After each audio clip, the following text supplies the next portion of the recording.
Di sini saya akan mempresentasikan tentang ruang lingkup kriminologi hukum dari kelompok 9, yaitu saya sendiri, Melita Nur Aziza, dan teman saya Albert Kadzon Gary. Selanjutnya, ruang lingkup kriminologi hukum. Kriminologi sebagai disiplin ilmu adalah suatu kesatuan pengetahuan ilmiah mengenai kejahatan sebagai gejala sosial dengan tujuan untuk pengetahuan dan pengertian mengenai masalah kejahatan dengan menggunakan metode-metode ilmiah dalam mempelajari dan menganalisa pola-pola dan faktor-faktor kausalitas yang berhubungan dengan kejahatan dan penjahat serta sanksi sosial terhadap pelakunya. Adapun beberapa tanggapan dari para ahli sebagai berikut. Ruang lingkup kriminologi murni. Yang pertama, antropologi kriminal. Ilmu pengetahuan ini mempelajari dan meneliti penjahat dari segi tingkah laku, karakter, dan ciri tubuhnya.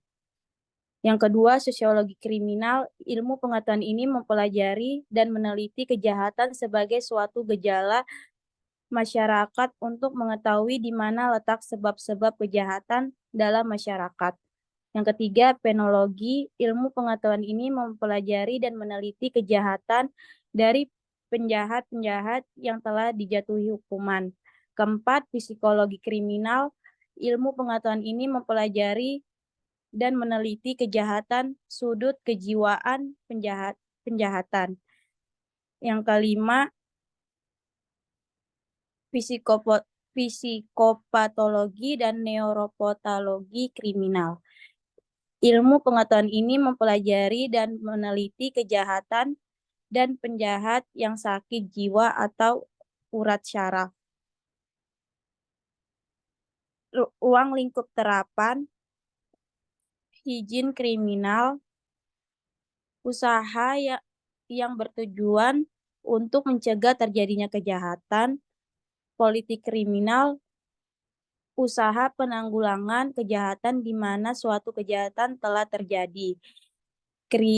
Kriminalistik, ilmu tentang pelaksanaan penyidikan, teknik kejahatan, dan pengusutan kejahatan.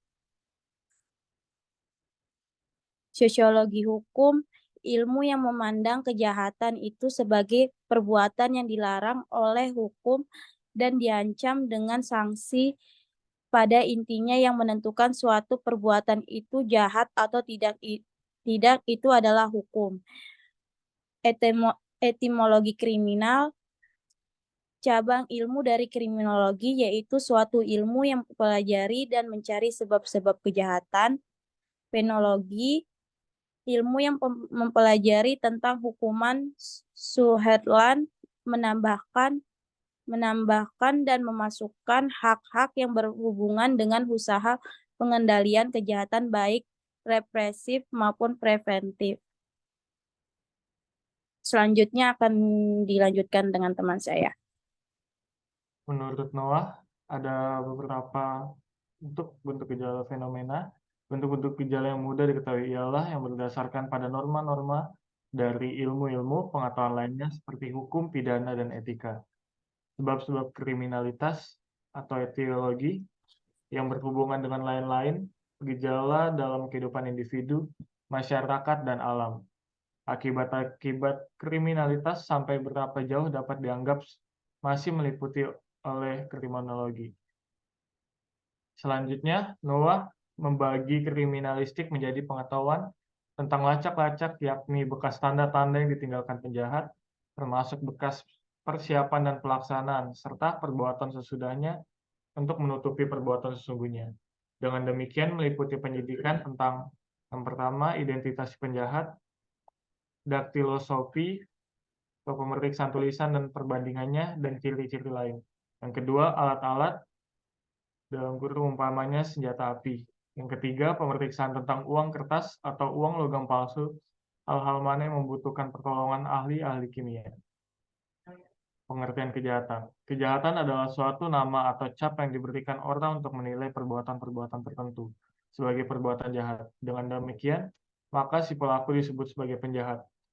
Pengertian tersebut bersumber dari alam nilai, maka ia memiliki pengertian yang sangat relatif, yaitu tergantung pada manusia yang memberikan penilaian itu. Jadi, apa yang disebut kejahatan oleh seseorang belum tentu diakui oleh pihak lain sebagai suatu kejahatan pula. Penjahat atau pelaku kejahatan merupakan para pelaku pelanggar hukum pidana dan telah diputuskan oleh pengadilan atas pelanggarannya, dan dalam hukuman pidana dikenal dengan istilah hukum pidana. Bentuk-bentuk dari kejahatan yang dimaksud dengan bentuk-bentuk dari perbuatan jahat ialah hakikat dari perbuatan jahat. Tuh. Misal,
bentuk-bentuk dari kejahatan, maaf saya lanjut, bentuk-bentuk dari kejahatan dapat kita kenal dari satu, cara melakukan kejahatan itu, misalnya dengan cara dilihat oleh si korban, seperti menikam dengan alat tajam atau menembak, dan dengan cara yang tidak dilihat si korban seperti menipu atau memalsukan.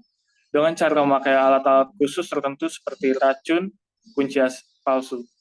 Yang kedua, luas perlakuan kejahatan itu, misal apa yang menjadi objek kejahatan di tempat mana dan waktu mana kejahatan itu sering terjadi. Yang ketiga, frekuensi perlakuan kejahatan itu, misal jumlah kejahatan yang bentuk-bentuknya sama dengan suatu jangka waktu tertentu. Dalam hal ini perlu diuraikan bentuk-bentuk penjahat, walaupun sebenarnya bentuk-bentuk penjahat ini dibahas dalam tipologi atau ilmu bentuk penjahat. Baik, sekian dari presentasi kami. Mungkin ada yang ingin ditanyakan?